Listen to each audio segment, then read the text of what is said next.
Así pues, bajo estas premisas, vamos a intentar dar una imagen o profundizar más en el conocimiento de qué es un huerto de palmeras. Vamos a olvidar esa imagen del palmeral como conjunto y vamos a adentrarnos en lo que es un huerto de palmeras.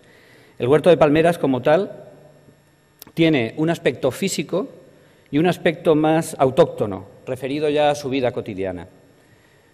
Como cualquier explotación agrícola, como cualquier huerta, por supuesto tenemos una serie de elementos naturales, en este caso es la palmera, los cultivos asociados a la palmera, la jardinería, los animales y unos elementos antrópicos como son las teselas, los bancales, la vivienda, las acequias, los muros que la delimitan y la red de conexión o de caminos. Esto conforma el paisaje, pero, como insisto, no hay que olvidarse del agricultor. Es decir, el agricultor es el que le da la vida al huerto y el que genera con sus trabajos esas costumbres, esas tradiciones, esa forma de vida. Pues bien, el conjunto de estos tres elementos es lo que conforma esa estructura agraria compleja y milenaria y que afortunadamente ha perdurado hasta el día de hoy.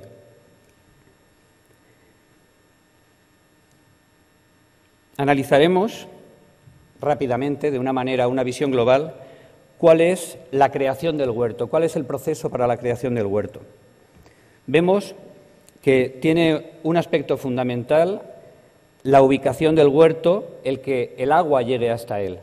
El agricultor se aleja de la ciudad, busca el terreno idóneo, que precisamente se da a la izquierda del cauce del Vinalopó, donde el porcentaje de arcillas y de drenaje del terreno facilita la correcta plantación de la palmera, y a partir de ahí lleva la acequia, de la acequia madre, de la acequia mayor, lleva al brazal correspondiente hasta la zona donde creará el huerto.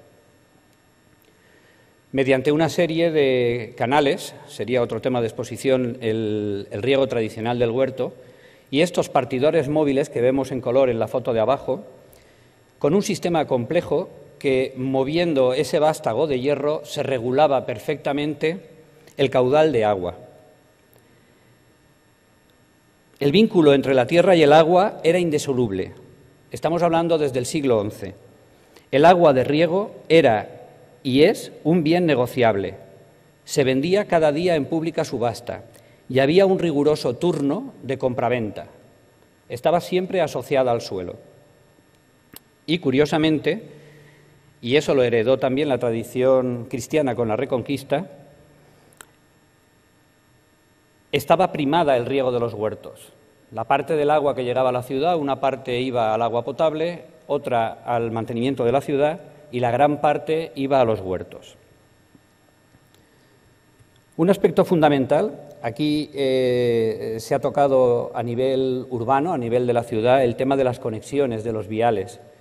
Pues bien, en el mundo rural el tema de los caminales eran también muy importantes. Y, por supuesto, un elemento determinante en el paisaje. El huerto, como explotación agrícola, tenía una riqueza fundamental y esa riqueza había que protegerla del vandalismo, de los robos, etcétera. Era generadora de comida.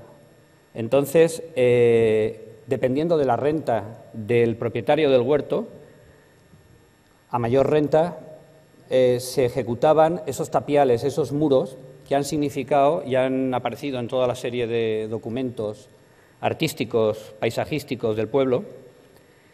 Se delimitaban el huerto con esos tapiales. Si la renta era menor, pues se hacía ese cercado que vemos a la derecha de cascabotes, que es la parte final de la palma que tiene las pinchas, para proteger el que no entraran a robar al huerto. Es importante destacar, luego más adelante lo veremos, que puesto que la vivienda se colocaba cerca de los caminos, como sitio también, como itinerarios para transportar las mercancías, en los caminos había vida. Incluso en muchas entradas de los huertos habían bancos de piedra donde se relacionaba el vecindario. Allí se hablaba, se jugaba, etc. Eran caminos transitados por peatones y donde realmente había una convivencia en el propio camino. Entrando ya en la estructura de los huertos, que como digo, ayer Carmina nos dio unas pequeñas pinceladas, el proceso de ejecución del huerto, una vez llegado hasta él, con el camino, con esos itinerarios y aportado el agua con la acequia, se trataba de nivelar el terreno. Era muy importante las pendientes. La zona de Elche es prácticamente llana y todo el riego se realiza por gravedad. El riego es a manta, llenando por saturación los bancales. Entonces el tema de la topografía era importante. Se procedía a la limpieza y a la nivelación del terreno. Después, a la alineación, al abancalamiento, creando esa retícula que va conformando los bancales o teselas. Y una vez creada, se procedía al desfonde, a la roturación del terreno para su abonado, la aportación del abono, del fertilizante orgánico provocado por los propios animales, eran los que servían para abonar el terreno. Los bancales y teselas, existe documentación desde el Código de Hammurabi que habla de sus dimensiones. En Elche, los bancales tienen una medida particular diferente a las del norte de África, a los países del norte de África. Son de forma rectangular y tienen entre 20 y 25 metros de ancho por 35 a 40 de largo, siendo aproximadamente de unos 953 metros. Esto lo digo porque tiene su relevancia, porque en la ciudad de Elche y en los huertos tiene su propia unidad de medida, que es la tahuya. La tahuya se corresponde con la unidad de un huerto. Y de esa forma, cada huerto con su número de tahuyas tenía unas horas de riego, lo que allí llamaban el fil, el hilo de agua que le correspondía a cada uno de los bancales. Vemos la importancia que tienen las alineaciones de palmeras, que era la primera plantación que se realizaba en el huerto, es decir, unas plantaciones exteriores, principalmente en la cara exterior de los huertos, donde tenían mayor altura las palmeras, y después las interiores, que serían las que nos configurarían esos bancales. La idea de este cultivo combinado con el asociado interior al que se realizará dentro de los bancales es el crear ese microclima, ese grado de temperatura y de aireación ideal que permitirá en una zona, no lo he dicho al principio, pero vamos, es conocido, sumamente árida, crear ese microclima, esa cultura oasiana que será la que nos permitirá que el terreno sea productivo. Una vez plantadas las palmeras, se procede a la plantación del cultivo asociado, como vemos dentro de los rectángulos de los bancales, que primeramente eran plantas forrajeras y cereales, trigo, maíz, alfalfa. Era un sistema autoalimentado, autogestionado, y después, cerca de la casa, se plantaban hortalizas, habas, melones, tomates, etcétera, y a partir del siglo, finales del XVIII, principios del XIX, aparecen los granados y los cítricos, naranjas y limones.